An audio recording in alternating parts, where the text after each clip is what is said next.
예루살렘 마가 다락방에서 저녁 기도에 힘쓰던 120여 명에게 성령께서 임하셨습니다. 오늘은 그날을 기념하는 성령 강림 주일이고 주님이 주신 선물이라고 하는 그런 제목으로 오늘 말씀을 나누겠습니다. 성령께서 임하셨기 때문에 교회가 시작이 되었고 성령을 체험한 그들이 복음을 전했기 때문에 그 전한 복음이 전해지고 또 전해져서 오늘 저와 여러분들이 예수 그리스도를 믿게 되었기 때문에 성령 강림 주일은 대단히 중요한 것입니다. 구약시대 성령은 모세의 지팡이, 그 다음에 엘리야의 교도, 삼손의 머리카락, 특정한 사람에게 임해서 특별한 사역을 했습니다. 그러나 성령께서 강림하심으로 말미암아 이제는 예수 믿는 사람 누구에게나 성령께서 임하시고 성령께서 역사하시는 줄로 믿습니다. 주님께서 십자가에 못 박혀 죽으시고 3일 만에 부활하셨고 40일 동안 친히 부활을 증거하시다가 하늘로 승천하시면서 너희가 예루살렘을 떠나지 말고 내게서 들은 바 아버지께서 약속하신 성령을 기다려라. 그러면서 1장 8절에 뭐라고 말씀하셨어요? 오직 성령이 너희에게 임하시면 너희가 권능을 받고 예루살렘과 온 유대와 사마리아와 땅끝까지 이르러 내 증인이 되리라.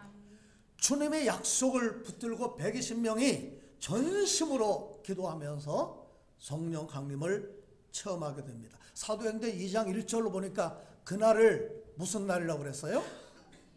오순절 날이라고 기록이 되어 있습니다. 오순절이라고 하는 말은 6월절부터 50일째 되는 날이다, 그런 말입니다. 6월절부터 7주가 지난 절기를 지키는 것이 77절이라고 그러죠. 77에 49 플러스 1에서 오순절이 되는 겁니다. 주님은 6월절 바로 전날에 십자가에 못 박혀 죽으셨고 6월절 다음 날, 6월절은 토요일이죠.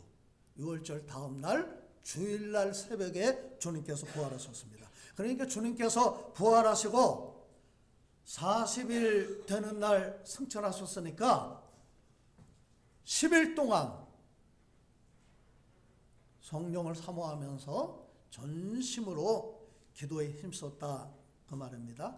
그러니까 토요일이 안식일이고 6월절이고 부활하신 날도 주일이고 오순절도 바로 주일입니다. 이때 세 가지 현상이 있었지요.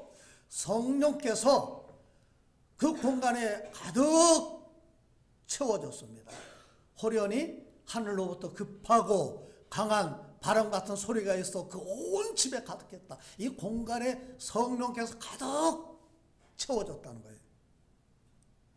그 다음에 성령께서 각 사람에게 임했습니다. 마치 불의 혀같이 갈라지는 것이 각 사람에게 보여 각 사람에게 성령이 임했다는 거예요.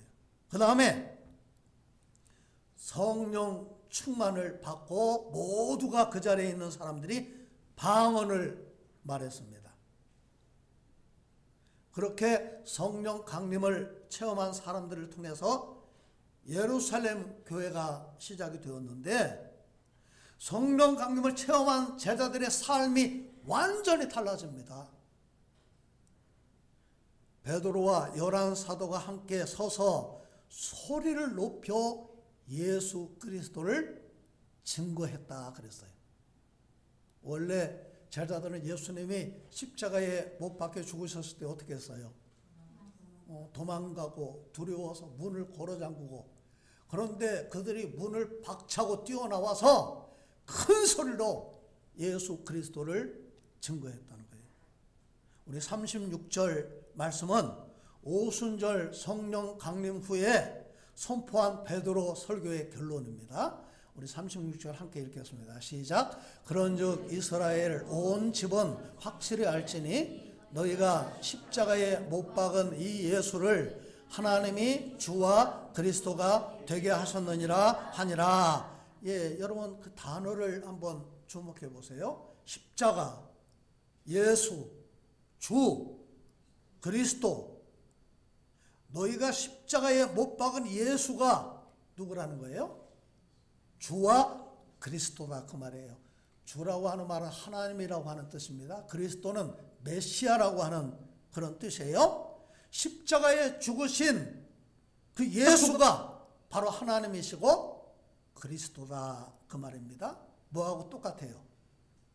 베드로전서 마태복음 16장 16절에 기록되어 있는 베드로의 신앙 고백과 똑같잖아요. 주는 그리스도시요 살아계신 하나님의 아들이시니이다. 너희는 유대인을 말하기도 하지만 세상 모든 사람이고 여기 있는 바로 저와 여러분을 포함해서 하는 말입니다. 무슨 말이냐면 바로 십자가에 못 박은 그 주님이 누구를 위해서 죽으셨어요? 나를 위해서 죽으시고 그분이 주가 되시고 그리스도가 되신 줄로 믿습니다. 이 베드로 설교의 핵심은 2장 33절입니다. 하나님의 오른손으로 예수를 높이심에 그가 약속하신 성령을 아버지께 받아서 너희가 보고 듣는 이것을 부어주셨느니라. 높이다라고 하는 그 헬라어는 휩소라고 하는 말인데 높이 들어올린다, 승천하셨다 그 말이에요. 주님이 그 승천하실 때의 모습을 빌립보서 2장 5절부터는 이렇게 말씀하고 있죠. 그는 근본 하나님의 본체시나 하나님과 동등됨을 취할 것으로 여기지 아니하시고 오히려 자기를 비워 종의 형체를 가지사 사람들과 같이 되셨고 사람의 모양으로 나타나사 자기를 낮추시고 어디까지 복종하셨어요? 죽기까지 복종하셨으니 곧 십자가에 죽으심이라. 이러므로 하나님이 그를 지극히 높여 모든 이름 위에 뛰어난 이름을 주사 하늘에 있는 자들과 땅에 있는 자들과 땅 아래에 있는 자들로 모든 무릎을 예수의 이름에 꿇게 하시고 모든 입으로 예수 그리스도를 주라 시인하여 하나님 아버지께 영광을 돌리게 하셨느니라. 아멘. 여러분 예수 이름에 권세가 있는 것을 믿으시기 바랍니다. 예수 이름에 권세가 있어요. 주는 그리스도시요 살아계신 하나님의 아들이시니이다. 그것을 고백하면 누구든지 멸망하지 않고 구원받고 하나님의 자녀가 되는 축복을 누리게 된다는 거예요. 자, 그러면 우리가 주님이 약속하신 성령을 받기 위해서는 어떻게 해야 될까요? 오늘 말씀을 통해서 우리가 몇 가지로 살펴보기를 원합니다. 첫째, 회개하라고 말씀하고 있습니다. 우리 37절, 38절을 읽겠습니다. 시작. 그들이 이 말을 듣고 마음에 찔려 베드로와 다른 사도들에게 물어 이르되 형제들아 우리가 어찌할까 하거늘 베드로가 이르되 너희가 회개하여 각각 예수 그리스도의 이름으로 세례를 받고 죄사함을 받으라. 그리하면 성령의 선물을 받으리니. 이 회개는 헬라어는 그런 뜻이에요. 마음을 변화시키고 삶의 방향을 바꾸는 거예요. 그 말은 너희가 십자가에 못 박은 그 예수, 그 그리스도를 믿으라는 말입니다. 믿는다는 것은 뭐예요? 주님이 내 죄를 담당하시고 나를 위해서 십자가에 죽으시고 부활하셨다. 그것을 믿는 거예요. 여러분 그 예수를 믿으십니까? 예. 그래서 죄인인 내가 거룩하신 하나님 앞에 설 때 반드시 해야 되는 것이 바로 회개입니다. 37절 보니까 어찌하고 베드로의 설교를 듣고 사람들이 어떻게 됐어요? 이 말을 듣고 뭐였어요? 마음에 찔려 카테 뉴게사는 때리다, 격하게 찔러 관통하다, 실신시키다 그런 뜻이에요. 칼로 찌르듯이 그 양심을 찔러서 극심한 고통을 견딜 수가 없게 된 거예요. 무엇이 그들의 마음을 찔렀습니까? 하나님의 말씀입니다. 성령 충만한 베드로의 설교는 듣는 사람의 마음을 칼로 찌르듯이 찌르고 너무나 그 듣는 사람들이 고통스러워서 우리가 어찌할꼬 필사적으로 부르짖었다는 거예요. 스데반 설교를 듣는 사람들도 똑같이 마음이 찔렸지요. 그런데 그들은 어떻게 했어요? 어찌할꼬 하지 않고 큰 소리를 지르고 귀를 막고 달려들어서 돌을 들어 스데반을 쳤어요. 회개는 축복인 줄로 믿습니다. 회개하라 기분 나빠요. 그런데 회개는 축복입니다. 우리는 마음이 찔릴 때 분노해서 돌을 들어 다른 사람 치려고 하지 말고 반드시 내가 회개해야 될 줄로 믿습니다. 우리도 그런 체험들을 하잖아요. 우리 그 찬송가 183장에 우리 아까 찬송 부른 찬송에 어떤 가사가 있습니까? 거기 보니까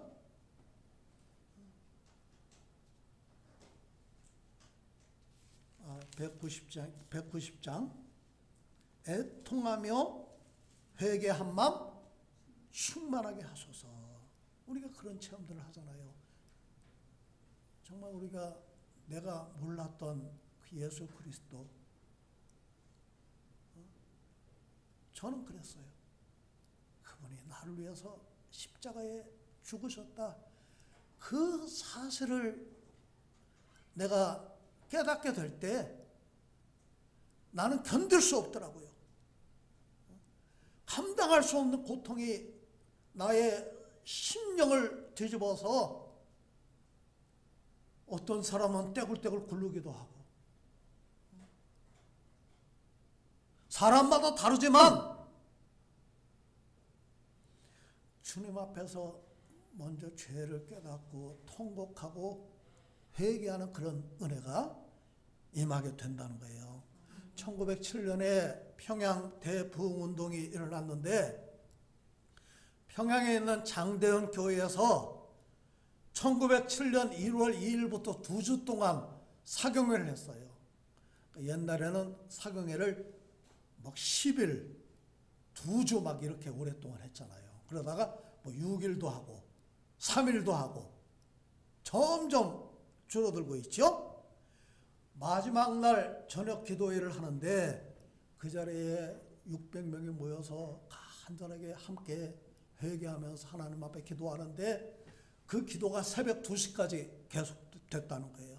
그 자리에서 새벽 2시에 길선주 장로가 앞에서 통곡하면서 울고 있다가 앞에 나와서 하는 말이, 여러분,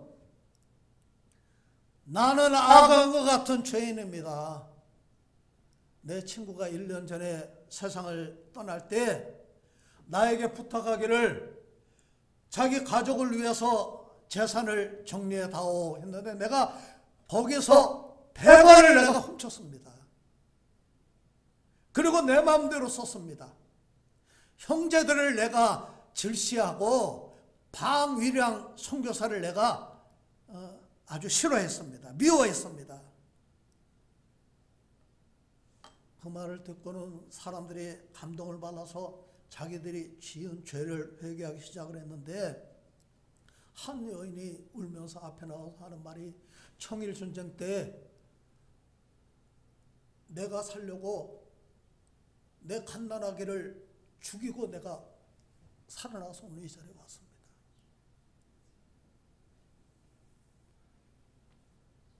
한 남자가 또 앞에 나와서 고백하기를 우리 아내가 불치병을 앓아서 누워있는데 나는 매일 술만 마시고 빨리 죽으라고 내 아내를 저주했습니다.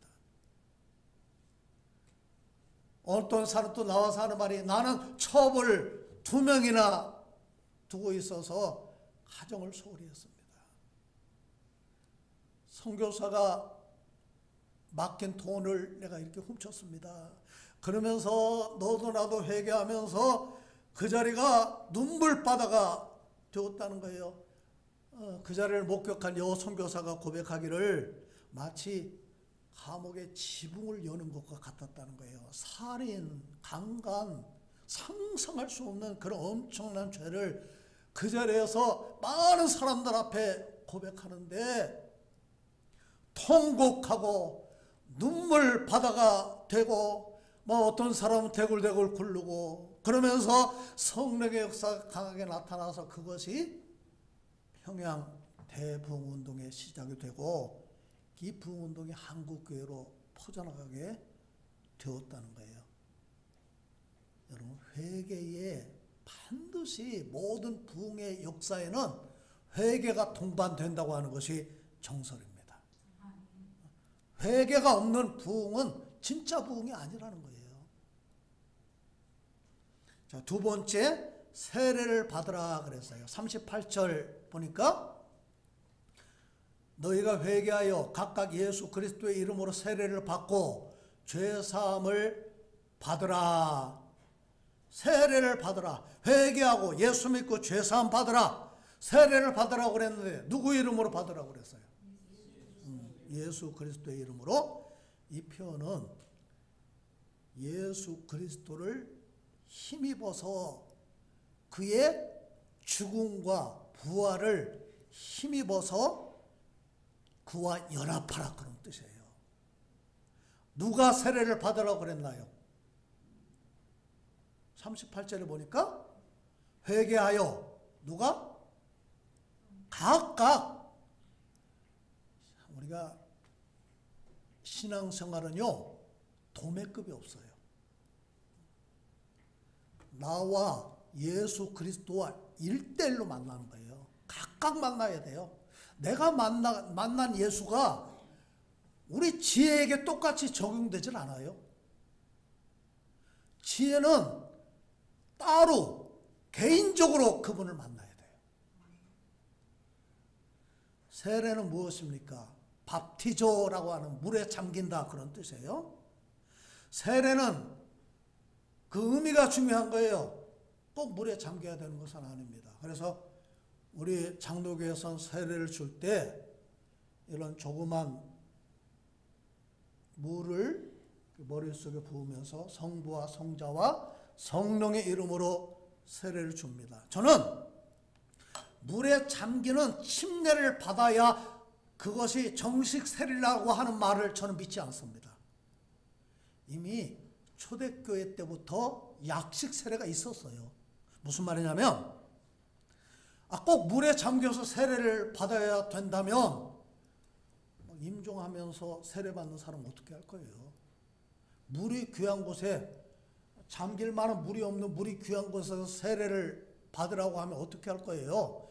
저 알래스카에서 세례받다가 얼어 죽을 거예요? 물에 잠긴다고 하는 것은 내가 죽는다는 거예요. 나의 옛사람이 죽고 물에 나오는 순간에 주님으로 살겠다. 그 고백입니다. 그 고백으로 세례를 받기 때문에 7살 어린이도 세례 받을 수 있어요, 없어요?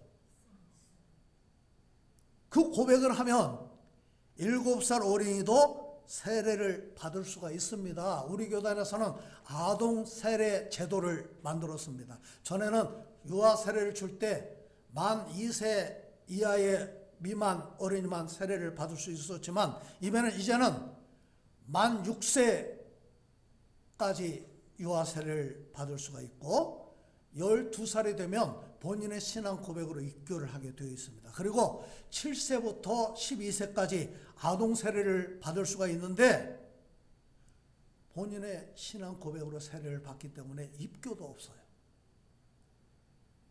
우리 죄는 물로 씻는 것이 아니에요.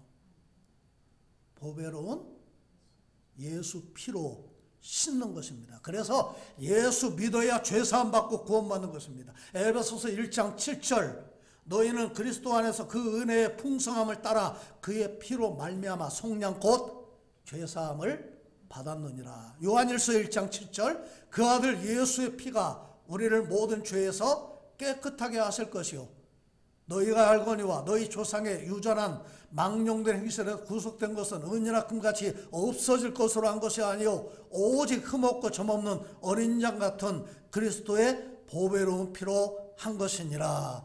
베드로전서 1장 18절입니다. 세 번째, 자 그러면 성령의 선물을 받는다고 38절에 말씀하고 있습니다. 자, 예수를 구주로 고백할 때 성령께서 우리 안에 들어오십니다. 그러므로 구원받은 성도에게는 이미 성령께서 우리 안에 임하고 계시는 거예요. 그 성령께서 선물을 주신다는 거예요. 그런데 헬라어 성경을 보면 하나님의 선물 곧 여기 보세요. 여기는 이제 우리 개역 개정에는 그렇게 되어 있죠. 그리하면 성령의 선물을 받으리니 그렇게 되어 있는데 우리 개역 성경에는 뭐라고 되어 있어요? 그리하면 성령을 선물로 받으리니 그렇게 되어 있어요. 다르지요. 그런데 헬라어 성경에 보면 차이가 없어요. 자, 왜냐하면 제가 그 이유를 지금 말씀드릴게요. 자, 성령의 선물하니까 이게 은은 소유격이잖아요. 근데 이 성령의 선물할 때 은은 단순 소유격이 아니라 병렬 소유격입니다. 무슨 말이냐면 성령과 선물은 동격이다 그 말이에요. 그러니까 성령의 선물은 성령, 선물, 성령의 선물 그렇게 다 번역을 할 수가 있어요. 영어로 그 소울을 The City of Soul이라고 그렇게 하죠. seed는 the seed는 seed equal soul. 그게 이제 그 동격 소유격이라고 그래요. 그러므로 성령의 선물, 성령의 능력을 받는다. 다 똑같은 표현이라고 봐도 무방합니다. 그래서 우리 개역 성경에는 성령을 선물로 받으리니 우리 개역 개정에서는 그리하면 성령의 선물을 받으리니 다르게 되어 있어요. 여러분 구원도 선물입니다. 너희가 그 은혜를 인하여 믿음으로 말미암아 구원을 얻었나니 이것이 너희에게서 난 것이 아니요 하나님의 선물이라. 에베소서 2장 8절 나와 있죠. 성령은 어떻게 받습니까? 예수를 구주로 영접하면 받게 됩니다. 그래서 성령도 선물이에요. 성령은 돈으로 살 수가 없습니다. 사도행전 8장에 보면 시몬이라고 하는 사람이 돈으로 성령을 살려고 했다가 베드로에게 혼쭐이 나잖아요. 자, 성령은 우리 안에서 어떤 일을 하십니까? 영원토록 우리와 함께 하십니다. 내가 아버지께 구하겠으니 그가 또 다른 보혜사를 너희에게 주사 영원토록 너희와 함께 있게 하리니 그는 진리의 영이라. 성령은 우리에게 모든 것을 가르쳐 주십니다. 보혜사 곧 아버지께서 내 이름으로 보내실 성령, 그가 너희에게 모든 것을 가르치시고 내가 너희에게 말한 모든 것을 생각나게 하리라. 요한복음 14장 26절. 성령은 예수 그리스도를 증거합니다. 내가 아버지께로부터 너희에게 보낼 보혜사 곧 아버지께로부터 나오시는 진리의 성령이 오실 때에 그가 나를 증언하실 것이요. 로마서 8장 26절을 보면 성령은 친히 우리를 위해 간구하십니다. 보혜사라고 하는 말은 보호해주고 우리를 보호해준다는 말이에요. 해, 은혜를 베풀어주고 사, 가르친다는 말이죠. 우리를 보호해주고 우리와 함께하면서 우리에게 은혜를 베풀어주시고 우리를 가르쳐주시고 자, 그 성령도 선물이고 은사도 선물이다 그 말입니다. 자, 우리 39절 40절 말씀을 읽겠습니다. 시작. 이 약속은 너희와 너희 자녀와 모든 먼데 사람 곧 주 우리 하나님이 얼마든지 부르시는 자들에게 하신 것이라 하고, 또 여러 말로 확증하며 권하여 이르되 너희가 이 패역한 세대에서 구원을 받으라 하니, 구원을 받으라 그랬어요. 자, 이 말씀은 38절 보여주세요. 이게 다 연결이 되는 거예요. 회개하고 세례받고 죄사함 받으라, 그리하면 성령의 선물을 받으리라. 39절에 보니까 그것은 약속이라 그랬어요. 자, 성령을 선물로 받는다, 그것은 하나님이 우리에게 하신 약속이래요. 자, 그런데 성령 받는다는 말과 동격으로 구원받는다는 말을 똑같이 쓰고 있어요. 39절을 보니까 그 약속은 너희와 너희 자녀와 모든 먼데 사람, 모든 사람, 다시 말하면 곧 주 우리 하나님이 얼마든지 부르시는 자들, 예수를 그리스도라고 고백하는 자들,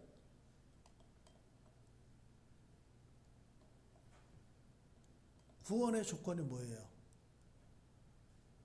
나를 위해서 십자가에 죽으시고 부활하신 예수님을 나의 주님으로 고백하는 거죠. 그래서 39절에 그렇게 되어 있잖아요. 회개하고 예수 그리스도를 주와 그리스도로 믿는 자들에게 성령의 선물을 주시고 하나님의 자녀가 되는 권세를 주셨는데, 이는 약속이라는 거예요. 회개하고 예수 믿으면 구원받고 성령 받고 성령의 선물을 받는다. 성령의 선물을 받는다, 구원받는다, 똑같은 말이에요. 자, 오순절 성령 강림의 의미가 무엇입니까? 예수 믿는 사람 누구에게나 성령께서 임하신다는 거예요. 그러나 성령께서 임하셔도 성령 충만은 다르죠. 성령의 지배를 받는 것이 성령 충만이에요. 불로, 바람으로 충만한 거예요.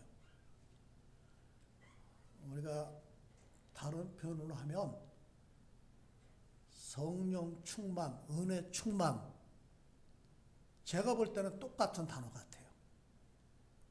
자, 오늘 본문 말씀에 기록된 그 다음 말씀, 사도행전 2장 41절부터 47절까지 보면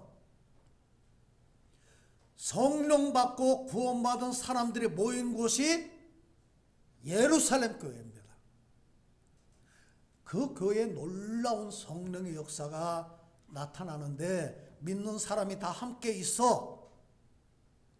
믿는 사람, 성령을 체험한 사람, 구원받은 사람, 그 사람들이 다 함께 있어 모든 물건을 서로 통용하고 또 재산과 소유를 팔아 각 사람의 필요를 따라 나눠주며 날마다 마음을 같이하여 성전에 모이기를 힘쓰고 집에서 떡을 떼며 기쁨과 순전한 마음으로 음식을 먹고 하나님을 찬미하며 또 온 백성에게 칭송을 받으니 주께서 구원받는 사람을 날마다 더하게 하시니라. 예수 믿고 구원 받으세요. 아멘. 그 예수를 저와 여러분들이 증거할 책임이 있습니다. 사람이 마음으로 믿어 의에 이르고 입으로 시인하여 어디에 이르러요? 구원에 이르느니라. 성경에 이르되 누구든지 저를 믿는 자는 부끄러움을 당하지 아니하리라 하니 유대인이나 헬라인이나 차별이 없음이라.